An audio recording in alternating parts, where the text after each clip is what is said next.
Hello guys, most welcome. हम कर रहे हैं फाइनेंशियल अकाउंटिंग। फाइनेंशियल अकाउंटिंग के अंदर आज हम मोस्ट इंपोर्टेंट चैप्टर या यूनिट स्टार्ट कर रहे हैं, टॉपिक स्टार्ट कर रहे हैं जो बहुत सारी यूनिवर्सिटी के सिलेबस में है, और वो है कंप्यूटराइज अकाउंटिंग सिस्टम। ये कंप्यूटराइज अकाउंटिंग सिस्टम जो आपके सामने सिलेबस है, दिल्ली यूनिवर्सिटी का सिलेबस है, उसके तो यूनिट नंबर 5 के अंदर ये है। आपके हो सकता है सिलेबस में हो सकता है नहीं हो, तो आप कंफर्म कर लेना। अगर आपके सिलेबस में है तो फिर आपके सपोर्ट की जरूरत है। अगर आप सपोर्ट करेंगे तो ये तो फर्स्ट पार्ट है कंप्यूटराइज अकाउंटिंग सिस्टम का, इसके और भी पार्ट आएंगे और ये कंप्यूटराइज अकाउंटिंग सिस्टम में आपको बहुत अच्छे से करवा दूंगा। देखो है क्या, ये कंप्यूटराइज अकाउंटिंग सिस्टम जो है ना, हाँ, ये पूरा का पूरा टैली के ऊपर बेस है। आपको सुना होगा अकाउंटिंग के अंदर एक टैली सॉफ्टवेयर आता है ना, तो वो मैं आपको लगभग सिखा ही दूंगा अच्छे से, ठीक है। तो बहुत ही हेल्पफुल रहेगा टैली। अगर आप सीख जाते हैं, नंबर भी आएंगे, मार्क्स भी आएंगे एग्जाम में, सिलेबस भी कंप्लीट हो जाएगा और टैली भी आप सीख सकते हैं, ठीक है। तो आपके सपोर्ट की जरूरत है, ज्यादा से ज्यादा लाइक करें, शेयर करें, सब्सक्राइब करें, कमेंट करें, ताकि मैं आपके लिए इसके पूरे के पूरे लेक्चर्स लेके आऊं। ओके, ठीक है, आपका सपोर्ट मिलेगा तो 100% लाऊंगा। इसके अलावा यूनिट नंबर फर्स्ट जो है, ये बेसिक लेवल ऑफ अकाउंटिंग जो है हमारी, उसमें ये कवर है। और यूनिट नंबर सेकंड, थर्ड और फोर्थ जो है एडवांस लेवल ऑफ जो फाइनेंशियल अकाउंटिंग का प्लेलिस्ट बना रखा है, उसके अंदर कवर है। ओके, ठीक है, तो दोनों के लिंक इस वीडियो के नीचे डिस्क्रिप्शन बॉक्स में मैं आपको दे दूंगा। अब मैं बिना देरी के फालतू हम सीधा के सीधा आगे बढ़ जाते हैं और हम देखते हैं कि ये जो कंप्यूटराइज अकाउंटिंग सिस्टम है इसके ऊपर आ जाते हैं। अब कंप्यूटराइज अकाउंटिंग सिस्टम में आप देखोगे ना, तो यहां पर अब ध्यान से समझना, ये टॉपिक स्टार्ट हो रहा है। कंप्यूटराइज अकाउंटिंग सिस्टम में टोटल 3 चैप्टर दे रखे हैं, 10, 11, 12। 10 नंबर है कंप्यूटराइज अकाउंटिंग सिस्टम, 11 नंबर है ग्रुप्स एंड लेजर, और 12 नंबर है trial balance, cash flow statement and reports. तो फर्स्ट चैप्टर जो है कंप्यूटराइज अकाउंटिंग सिस्टम, इसमें टैली से रिलेटेड जो है हमें इंट्रोडक्शन दिया गया है। तो मैं आपको प्रैक्टिकली कराऊंगा ताकि आप एग्जाम में आराम से लिख पाए, ठीक है।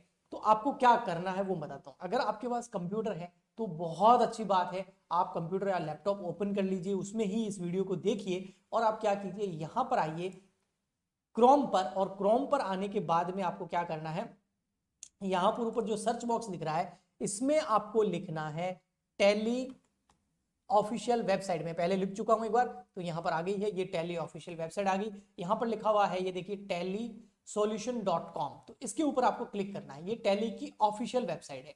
आप आ गए, उसके बाद यहां देखिए ऊपर डाउनलोड्स का ऑप्शन दिख रहा है ना आपको, हाँ, इस पे क्लिक करना है आपको, डाउनलोड्स पे। आप डाउनलोड्स पे क्लिक करेंगे, यहां आ जाएगा देखिए टैली प्राइम। अब यहां पर आपको इसको डाउनलोड कर लेना। डाउनलोड होने में ज्यादा टाइम नहीं लगता है। जो मैं स्टेप बता रहा हूं, ये स्टेप आपकी बुक के अंदर सारे के सारे बताए हुए हैं, इसीलिए मैं यहाँ पर आपको बता रहा हूं, वरना मैं कोई आपको यहाँ डाउनलोड करना नहीं सिखा रहा हूँ। इसकी जब इसको इंस्टॉल करते हैं, जैसे ये डाउनलोड हो जाएगा ना, ये देखिए ये डाउनलोड हो गया। अब यहाँ पर इसको करना है हमको इंस्टॉल। तो ये देखो एरो दिख रहा है, इस एरो पे क्लिक कीजिए, तो वो क्या हो जाएगा, यहाँ पर ये देखिए ये बोलेगा कि अलाउ कीजिए, तो हम आपका टैली सॉफ्टवेयर जो है यहाँ पर इंस्टॉल कर ले। तो मैंने टैली प्राइम 5.5 को यहाँ पर इंस्टॉल करवा दिया। अब आपको यहाँ पर देखिए 3 ऑप्शन दिख रहे हैं, आपको आई इंस्टॉल पे क्लिक करना है। जैसे आप आई इंस्टॉल पे क्लिक करेंगे, ये आपके कंप्यूटर के अंदर, लैपटॉप के अंदर ये टैली सॉफ्टवेयर क्या हो जाएगा, इंस्टॉल हो जाएगा। बहुत फास्ट हो जाता है। जैसे ये टैली सॉफ्टवेयर इंस्टॉल होगा ना, आप इन सबको जो है यहाँ पर करके यहाँ आ जाइए। आपको डेस्कटॉप पे ये टैली प्राइम देखो ऐसे दिख जाएगा, ठीक है, शॉर्टकट बना देता है डेस्कटॉप पर। तो टैली प्राइम नाम का सॉफ्टवेयर जो है यहाँ से आपको ओपन कर देना है, क्योंकि वो हो गया है इंस्टॉल। अब यहां से आपका मेन काम स्टार्ट होता है। इतना तो आप होशियार हो, ठीक है, टेक्नोलॉजी के साथ में पैदा हुए हो, तो आपको पता ही होगा, इतने पुराने आप हो नहीं। अब यहां पर आप देखिए, आपको करना है यहाँ पर एक्सेप्ट पे क्लिक, ठीक है, ये ऐसा दिखेगा। जैसे ही आप एक्सेप्ट पे क्लिक करेंगे ना, अब आपके सामने आएगा वेलकम टू टैली, और यहाँ पर 4 जो है ऑप्शन आ रहे हैं। फर्स्ट आ रहा है टी टी है ट्राई इट फॉर फ्री, ये एजुकेशनल पर्पज के लिए। यूज लाइसेंस फ्रॉम नेटवर्क, और एग्जिस्टिंग लाइसेंस है आपके पास, या एक्टिवेट न्यू लाइसेंस करना चाहते हैं, तो हमें कोई लाइसेंस वाइसेंस नहीं लेना, हम तो इसको एज ए एजुकेशनल पर्पज से सीखना चाहते हैं। तो आपको फर्स्ट वाले पे try it for free educational पर क्लिक करना है। आगे समझ में, ओके जी, आ गया। अब आपको क्या करना है, सबसे पहले कंपनी क्रिएट करनी है। सबसे पहले आपको क्या करना है, कंपनी क्रिएट करनी पड़ेगी इसके अंदर। अब कंपनी क्रिएट कैसे होती है, ये देखिए यहाँ पर ये कंपनी लिखा हुआ, इस पे आप क्लिक कीजिए। ओके, अब यहाँ पर एक कंपनी मैंने पहले बना रखी थी ऐसी डेमो के लिए, मैं आपको न्यू कंपनी यहाँ पर क्रिएट करके बताता हूँ। ये देखिए ये लिखा हुआ है क्रिएट कंपनी, है ना, इस पे आपको डबल क्लिक कर देना है। तो जैसे आप डबल क्लिक करेंगे, यहाँ पर सबसे पहले आपको कंपनी क्रिएट करनी पड़ेगी। कंपनी मतलब आपको बिजनेस क्रिएट करना पड़ेगा, जिसके लिए आप सारे के सारे ट्रांजेक्शन को टैली के अंदर रिकॉर्ड करना चाहते हो, उनकी अकाउंटिंग करना चाहते हो, उनका trial balance, ledger, final account, उसकी रिपोर्ट्स, बैलेंस शीट सब बनाना चाहते हो जिस कंपनी के लिए, उस कंपनी की आपको यहाँ पर फुल डिटेल डालनी पड़ेगी। तो सबसे पहले लिखा हुआ आ रहा है यहाँ पर कंपनी का नाम, तो आपको यहाँ पर कंपनी का नाम लिख देना है। मैं यहाँ पर लिख देता हूँ फॉर एग्जाम्पल के लिए अपने यूट्यूब चैनल का नाम CWG फॉर बीकॉम, वहां लेते हैं हमारी कंपनी का नाम ये है। अब आपको नेक्स्ट कैसे जाना है, आपको टैब पे क्लिक करना होता है, कीबोर्ड पे ना एक टैब का ऑप्शन दे रखा होता है, ठीक है, तो आपको टैब पे क्लिक करना है, तो आप नेक्स्ट चले जाएंगे। अब यहाँ पर मेल आईडी डालनी है, मेल आईडी भी हम यही रखते हैं CWG for BCom @gmail.com for example के लिए, ठीक है, ये यहाँ पर मैंने डाल दिया gmail.com, ठीक है। उसके बाद में नेक्स्ट स्टेप पे क्लिक करके यहाँ पर आपको एड्रेस डालना है, एड्रेस किसका, इस कंपनी का। तो मैं यहाँ पर एड्रेस डाल देता हूँ, हमारा जो ऑफिस है वो है जोधपुर राजस्थान के अंदर, तो मैं यहाँ पर इतना ही लिख देता हूँ, आपका जहां पर भी हो वहां आप डाल सकते हैं, ठीक है। एक सेकेंड, RAJASTHAN राजस्थान, ठीक है। अब आपको वापस टैब दबाना। अब टैली में टैब और बैक का जो ESC बटन लिखा होता है ना कीबोर्ड के अंदर, है ना, उन दोनों को बहुत ज्यादा यूज करना है। मैं आपको यहाँ पर दिखा भी देता हूँ, ये देखिए, ये वाला आपको दिख रहा हो तो ये, और टैब, ये दोनों बटन बहुत ज्यादा यूज होंगे, इनके बिना टैली को आप अच्छे से चला ही नहीं पाओगे, ठीक है। अब यहाँ पर एड्रेस डाल दिया और नेक्स्ट स्टेप पे कीजिए। अब पूछ रहा है स्टेट कौन सा है, देखिए यहाँ पर लिस्ट आ गई है, अब राजस्थान है तो मैं यहाँ पर राजस्थान कर लेता हूँ। कंट्री इंडिया आ गई, आपको पिन कोड डाल देने तो मैं पिन कोड डाल देता हूँ मेरे सिटी के एरिया के, ओके। फिर आप अगर ऑफिस है तो टेलीफोन नंबर डाल दीजिए, नहीं तो मोबाइल नंबर आजकल डालते हैं, मोबाइल डाल दीजिए। हम हमारे CWG के मोबाइल नंबर डाल देते हैं जो फ्री है उन बच्चों के लिए जो पेड कोर्सेज लेना चाहते हैं, ठीक है, 8270 434। फिर आपको यहाँ पर फैक्स पहले यूज होता था, अब नहीं होता है। ईमेल डाल दीजिए, ईमेल में वही अपन डाल देते हैं CWG फॉर बीकॉम @gmail.com, ठीक है, ये डाल दिया। अब वेबसाइट अगर आपकी कोई है तो वो डाल दीजिए, जैसे कॉमर्स वाले गुरुजी जो वेबसाइट है हम वो डाल देते हैं .com, ओके। फिर नेक्स्ट पे करना है तो यहाँ आ जाएगा। अब आपका फाइनेंशियल ईयर कब स्टार्ट हो रहा है, ये देखिए, फाइनेंशियल ईयर बिगिनिंग फ्रॉम, कब बिगिनिंग हो रहा है, तो हमारा भाई फॉर एग्जांपल के लिए 1 अप्रैल 2024 को फाइनेंशियल ईयर बिगिनिंग हो रहा है, और इसी दिन से हमारी बुक्स भी बिगिनिंग हो रही है, इससे पहले हमने कोई अकाउंटिंग नहीं की है, ओके। उसके बाद नेक्स्ट स्टेप दबाएंगे तो यहाँ पर बेस करेंसी सिंबल, आपको करेंसी सिंबल क्या रखना है, हमको रुपीज का साइन रखना है, तो वो यहाँ आ रहा है। और फिर आएगा फॉर्मल नेम, INR में रखना है, यानी कि इंडियन करेंसी में रखना है, USD में रखना है, किस में रखना है आपको, ये सारा अमाउंट डेटा, तो वो आपका INR ही रहेगा बाय डिफॉल्ट। अब यहाँ पर आपको यस पे क्लिक करना है, यस के कैसे, नेक्स्ट स्टेप पे क्लिक करोगे तो यहाँ आ जाएगा एक्सेप्ट, ये देखो यहाँ लिखा हुआ है एक्सेप्ट, और ठीक है, और लिखा हुआ है यस और नो। तो आपको है ना, अब की ये माउस ज्यादा यूज नहीं करना, आपको एंटर दे देना, जैसे एंटर दोगे वो यस हो गया। अब फर्दर आपको कंपनी तो क्रिएटेड हो गई, लेकिन उससे रिलेटेड और इन्फॉर्मेशन आपसे मांग रहा है। अब मांग रहा है आपको अकाउंटिंग, अकाउंटिंग में मेंटेन करना है अकाउंट, यस, हमको अकाउंट मेंटेन करने हैं, नेक्स्ट स्टेप दबाते जाइए, यस। और एनेबल करना है बिल वाइज एंट्री, बिल्कुल बिल वाइज एंट्री करेंगे, डेट वाइज करेंगे हम। इन्वेंट्री मैनेज करना है, अगर मेंटेन करना है तो यस कीजिए, अगर इन्वेंट्री मतलब स्टॉक को मेंटेन करना है या नहीं करना है। अब मैं यहाँ पर नो कर देता हूँ, क्योंकि हमारा तो सर्विसेज इन्वेंट्री मेंटेन होगी नहीं, ओके, ठीक। GST लगता है, यस लगता है GST, तो उस पर यस कर दिया। अब GST कहाँ लगता है, राजस्थान के अंदर लगता है, रेगुलर लगता है, कंपोजिट स्कीम, आपको पता है GST 2 तरह का होता है, रेगुलर में जो है आपका 18% 12% ये लगता है, और कंपोजिशन स्कीम लेते हैं तो उसमें GST आपका कम लगता है, ओके। तो रेगुलर वाले पे क्लिक कर लेते हैं। एसेस ऑफ द टेरिटरी, यहाँ पर आप टेरिटरी डाल सकते, डालना चाहे तो यहाँ पर आपको टिन नंबर डालना होता है, या GST टिन होता है वो डालना होता है, हर कंपनी का होता है, क्योंकि GST ट्रांजेक्शन करेगी तो GST लगेगा, तो टिन नंबर डालना पड़ेगा। अब मैं यहाँ पर नहीं डाल रहा हूँ, मैं इसको एक्सेप्ट आगे बढ़ जाता हूँ, ठीक है। आप GST के रिटर्न जो है वो कैसे भरते हैं, मंथली भरते हैं, क्वार्टरली भरते हैं, तो मंथली भर जाते हैं, तो मंथली, रेगुलर वाले मंथली भरते हैं, ओके। अब GST यूजर नेम अगर आपका हो तो यहाँ डाल सकते हो। मोड ऑफ फाइलिंग, आप GST कैसे फाइलिंग करते हैं, डिजिटल सिग्नेचर से करते हैं, EVS से करते हैं, तो DSC हम यहाँ पर सेलेक्ट कर लेते हैं। ई इनवॉइसिंग एप्लीकेबल है या नहीं, एक जगह से दूसरी जगह ट्रांजेक्शन, ई इनवॉइसिंग है, सॉरी ई बिल नहीं है, ई इनवॉइसिंग मतलब ऑनलाइन आप बिल जनरेट करते हैं, नहीं करते, बिल्कुल ऑनलाइन बिल जनरेट करते हैं हम, तो यहाँ पर आप यस क्लिक कर दीजिए, ओके। जैसे आप यहाँ पर यस क्लिक करेंगे ये आ गया आपका यस। एप्लीकेशन एप्लीकेबल कहाँ से करना है, तो डेट डाल दीजिए 1 अप्रैल 2024, और इनवॉइस बिल फ्रॉम प्लेस, तो प्लेस का नाम डाल दीजिए, तो मैं यहाँ पर जोधपुर डाल देता हूँ, ओके। अब नेक्स्ट पे करना है, जैसे आप टैब दबाएंगे ना तो यस और नो पूछेगा, एंटर दबा दीजिए, वो यस में आपका पूरा मामला आ गया। अब वापस आगे टैब, वापस आगे TDS वगैरह हमारा है नहीं, और यहाँ पर हम यस कर लेंगे, तो ये हमारी कंपनी क्रिएट हो गई है, ये देखिए, ये CWG फॉर जो बीकॉम है, ये हमारी कंपनी क्रिएट हो गई। सॉरी, कंपनी क्रिएट जैसे आपकी हो जाएगी ना, तो आपके पास गेटवे ऑफ टैली आएगा। ये गेटवे ऑफ टैली पता है क्या है? ये आपका मेन पेज है, यहीं से आपको कहाँ जाना है टैली के अंदर, आपको क्रिएट करने हैं अकाउंट्स। ये क्रिएट जो वर्ड यहाँ लिखा हुआ है, देखो क्रिएट लिखा हुआ है, अल्टर लिखा हुआ है, चार्ट्स ऑफ अकाउंट लिखा हुआ है, ये मास्टर्स के अंदर आते हैं, ठीक है। ये क्रिएट क्या कर रहे हैं, यहाँ पर हम कंपनी क्रिएट नहीं कर रहे हैं। कंपनी क्रिएट करने के लिए आपको यहाँ आना पड़ेगा, देखो F3, आप F3 दबाओगे, देखो ये यहाँ पर हमारा जो कीबोर्ड होता है ना, उसके ऊपर देखो आपको लिखा होता है F1 F2 F3 F4 F5 F6 F7 F8 F9 F10 F11 F12। तो ये F1 से लगाकर F12, ये सारे के सारे जो ये शॉर्टकट है, ये यहाँ पर आपके बहुत ज्यादा काम आने वाले हैं टैली के अंदर। तो आप F2 F3 दबाओगे ना, तो वहां पर नई कंपनी आप क्रिएट कर सकते हो। यहाँ जो ये क्रिएट वर्ड है ना, ये क्रिएट है, आपको अकाउंट क्रिएट करने पड़ेंगे। आपको याद है अपन लेजर करते थे, है ना, जनरल एंट्री से लेजर में जब पोस्ट करते थे तो हमें अकाउंट बनाने पड़ते थे। जनरल एंट्री तो आसानी से हो जाती थी, लेकिन अगर 10 जनरल एंट्री है तो उनके जो है लगभग कम से कम 20-25 अकाउंट बनते थे। तो वो जो अकाउंट क्रिएट करते थे, जैसे cash account, bank account, Ram account, Shyam account, furniture account, purchase account, sale account, cell return, capital account, मतलब बहुत सारे अकाउंट बनाने पड़ते थे हमको, है ना। फिर वो अकाउंट का बैलेंस निकाल के हम ट्रायल बैलेंस में डालते थे, और ट्रायल बैलेंस से फिर वो फाइनल अकाउंट की तरफ जाता था, ट्रेडिंग पीएनएल बैलेंस शीट बनती थी, ठीक है। तो वो अकाउंट हमको बनानी है, cash account, bank account, capital account, वो सब हमको यहाँ से क्रिएट करने पड़ेंगे। तो यहाँ है अकाउंट बनाना। सेकंड नंबर है अल्टर, अगर पहले से कोई अकाउंट बना दिया है तो उसको आपको यहाँ से अल्टर करना पड़ेगा। और चार्ट ऑफ अकाउंट से कितने अकाउंट्स बने हुए हैं उसका आपको चार्ट दिख जाएगा। ये तो आपको मास्टर्स करने पड़ेंगे, यानी कि ये सब पहले क्रिएट करना पड़ेगा।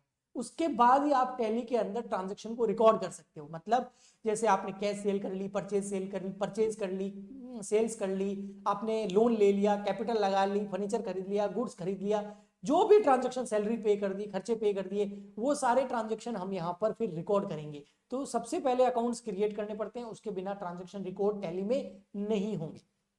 ओके, तो आज के इस वीडियो के अंदर जो मैं सबसे पहले आपको अकाउंट क्रिएट करना बताता हूं, ठीक है। तो हम क्रिएट पे क्लिक करते हैं, और क्रिएट में हमको यहाँ पर ग्रुप में नहीं जाना, लेजर पे जाना है, हमको लेजर अकाउंट क्रिएट करने हैं। तो लेजर पे क्लिक करेंगे और यहाँ पर हम लिखेंगे कैपिटल अकाउंट। क्या लिखेंगे? सबसे पहले कौन सा अकाउंट बनेगा? कैपिटल अकाउंट, क्योंकि बिजनेस में सबसे पहले कैपिटल आती है, हम बिजनेस अभी स्टार्ट कर रहे हैं, हमने यहाँ लिख दिया कैपिटल अकाउंट। ओके, अब नेम यहाँ ऊपर लिख दिया, देखो यहाँ पर ये कैपिटल अकाउंट लिख दिया। अब आपको वापस टैब पे क्लिक करना है, नीचे आना है, यहाँ कैपिटल अकाउंट आ गया। ओके, अब ये जो कैपिटल अकाउंट है, सॉरी, अगर आप चाहे ना तो इसको बैक भी कर सकते हैं। यहाँ पर देखो, यहाँ पर की बात कर रहा हूँ, यहाँ आ गए थे अपन, एक सेकंड में बताता हूँ आप। हाँ, ये वाला जो ऑप्शन है ना अंडर, इसमें आपको हेड अच्छे से या इसका ग्रुप अच्छे से चूज करना बहुत जरूरी है। वो यहाँ से होगा, जैसे आप यहाँ आएंगे ना, जैसे आप यहाँ थे, अब यहाँ से मैंने कैपिटल अकाउंट लिख दिया। अब मैं टैब वापस लिख देता हूँ, चलो, कैपिटल अकाउंट, आपको समझाने के लिए। ये कैपिटल अकाउंट लिखा, अब टैब पे क्लिक करेंगे, नेक्स्ट। यहाँ जैसे आएंगे ना, ये देखिए लिस्ट खुल गई है पूरी।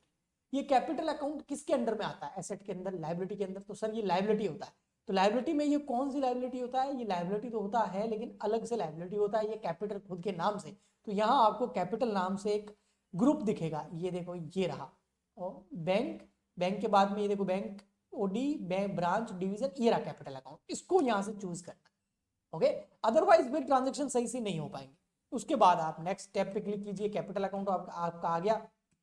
अब यहाँ पर जो है आपको ये स्टेट वगैरह कुछ नहीं, टैब दबाते जाना है, यहाँ पर आपको कुछ भी नहीं करना, ओनली टैब दबाना है, ठीक है। जैसे आप टैब दबाएंगे, और यहाँ आपको ओपनिंग बैलेंस कुछ है नहीं हमारा, क्योंकि नया बिजनेस है तो हम डालेंगे नहीं। और यहाँ पर नेक्स्ट हम यस एंड टैब दबाएंगे तो यस और नो आएगा, यस पे क्लिक कर देंगे तो हमारा कैपिटल अकाउंट क्रिएट हो गया। अब हमको क्रिएट करना है इसके अंदर कैपिटल अकाउंट के बाद में यहाँ पर फॉर एग्जाम्पल के लिए कैश अकाउंट हम क्रिएट कर देते हैं, कैश अकाउंट, क्योंकि बैंक पैसा तो लाते हैं, कैश अकाउंट कर सकते हो, या कैश की जगह आजकल बैंक करते हैं तो बैंक अकाउंट कर लेते हैं, चलो, क्योंकि सारे ट्रांजेक्शन बैंक से होते हैं तो बैंक अकाउंट लिख दिया। दोनों ही कर सकते हो आप। अब यहाँ पर वापस वही आ गया, क्या कैपिटल अकाउंट लेना है? नहीं, ये रहा कैश इन हैंड। मतलब बैलेंस शीट में ये ट्रांजेक्शन कहाँ जाएगा? तो कैश इन हैंड के अंदर जाएगा, जो भी पैसा आएगा और जाएगा वो कैश में ऐड होगा और लेस होगा। तो यहाँ पर हमने ये चूज कर लिया। अब आपको नेक्स्ट वही टैब दबाते जाना है और आप करेंगे यस। तो हमारा कैपिटल अकाउंट हो गया, कैश अकाउंट हो गया। अब हम फॉर एग्जांपल ये लेकर लेते हैं सेल्स अकाउंट। तो हम यहाँ पर लेते हैं सेल्स अकाउंट, ठीक है, क्योंकि सेल करेंगे हम, तो यहाँ पर सेल अकाउंट क्रिएट कर देते हैं। आप समझ गए ना, अब कैश इन हैंड नहीं, अब हमको यहाँ पर सेल्स अकाउंट या रेवेन्यू अकाउंट कहीं ना कहीं मिलेगा। देखो ये रहा, मैं बताऊँ आपको, ये रहा, जहां पर मैं जाके रोकूंगा, ये रहा सेल्स अकाउंट। तो ये सेल्स अकाउंट मैंने यहाँ से चूज कर लिया। ओके, अब यहाँ पर सेल्स अकाउंट के अंदर आपको बहुत सारी चीजें पूछेगा, क्या जीएसटी लगता है, हाँ भाई जीएसटी लगता है, तो मैंने जीएसटी सेलेक्ट कर लिया। गुड्स है, क्या सर्विसेज है, भैया हमारी तो सर्विसेज है, तो ये हमने सर्विसेज सेलेक्ट कर लिया। और प्रोवाइड बैंक डिटेल यहाँ डाल सकते हो, मैंने डालनी नहीं है, और मैंने यहाँ पर ये यस कर देना है। तो ये हो गया आपका सेल्स अकाउंट। ऐसे कैसे आप परचेज अकाउंट कर सकते हैं, परचेज अकाउंट। तो मैं आपको अकाउंट क्रिएट कराना बता रहा हूँ, परचेज अकाउंट। अब नेक्स्ट पर यहाँ पर सेल की जगह क्या लेना होगा हमको, परचेज अकाउंट लेना होगा, या स्टॉक, क्योंकि परचेज जो है वो डायरेक्ट स्टॉक से रिलेटेड होता है, स्टॉक में चला जाता है वो। तो परचेज या फिर स्टॉक, स्टॉक इन हैंड या फिर परचेज आप ले सकते हैं। यहाँ पर स्टॉक इन हैंड, या आप यहाँ पर जनरेट भी कर सकते हैं, ऐसा कुछ है नहीं। मैं देख लेता हूँ, bank account, bank OD, branch, capital, cash, current. मैंने टैली तो बहुत करी है, लेकिन अभी काफ़ी 5-6 साल से, जब मैं एजुकेशन मतलब टीचिंग लाइन में आ गया, मैंने टैली छोड़ दिया। बाकी मैंने टैली बहुत करा है, बहुत, ठीक है ना, 5-6 साल तक मैंने टैली करा। ये आ गया परचेज अकाउंट, ठीक है। परचेज अकाउंट यहाँ से हम सेलेक्ट कर लेंगे, ठीक। अब परचेज कौन सी है वो पूछ रहा है, डिस्काउंटिंग, इनवॉइसिंग क्या है, तो नॉट एप्लीकेबल कर दीजिए, आगे बढ़ जाइए। जीएसटी लगता है, बिल्कुल लगता है जीएसटी। गुड्स है, सर्विसेज क्या है, तो यहाँ पर तो आप गुड्स ही परचेज करूंगा मैं, सर्विस तो कैसे परचेज करूंगा, कर भी सकता हूँ। नेक्स्ट, अगर कोई गुड्स सामान बेचने की वाली कोई कंपनी है तो आप उसमें गुड्स चूज कर सकते हैं। ओके, अब यहाँ पर आपको कर देना है यस। तो ये आपका परचेज अकाउंट हो गया। इस तरीके से आपको बहुत सारे अकाउंट बनाने होते हैं। कौन से अकाउंट, जैसे सैलरी अकाउंट, जैसे रेंट अकाउंट, जैसे commission account, interest account, building account, land account, furniture account, stock account, जो भी है, जितने भी ट्रांजेक्शन करते हैं हम अकाउंट बनाते थे लेजर के अंदर, वो सारे अकाउंट्स आपको यहां से क्रिएट करने होंगे, और उनका मेन वो किस ग्रुप के अंदर आते हैं वो अच्छे से आपको चूज करना होगा। ओके, जब आप ये सब कर लोगे उसके बाद हम आगे बढ़ते हैं। आप देखो, फिर आपको यहाँ पर बैक करना है, यस, और वापस बैक करना है। बैक करने के लिए मैंने आपको बताया था एस्केप बटन दबाना है। अब सॉरी, यहाँ पर हमको नहीं करना है स्किप, तो नो पे क्लिक कर दीजिए, एन पे, है ना, और वाई पे करेगा तो यस हो जाएगा। ओके, ये हो गया क्रिएट करना। अब चाहे तो इन ग्रुप्स को अल्टर कर सकते हैं, जैसे मैंने यहाँ पर लेजर में ग्रुप बनाया, देखो, बैंक अकाउंट बनाया, कैपिटल अकाउंट बनाया, कैश बनाया, परचेज अकाउंट बनाया, सेल अकाउंट बनाया, है ना। ऐसे बहुत और भी बड़ी लिस्ट आ जाती है यहाँ पर, है ना, पूरी वो अकाउंट। ये इनको आप चाहो तो यहाँ से अल्टर कर सकते हैं, इनका ग्रुप चेंज कर सकते हैं, अगर कुछ मिस्टेक होगी तो उनको यहाँ से अल्टर करके सही कर सकते हैं। ओके, तो ये था एक वर्ड अल्टर का, और एक था आपका क्रिएट का।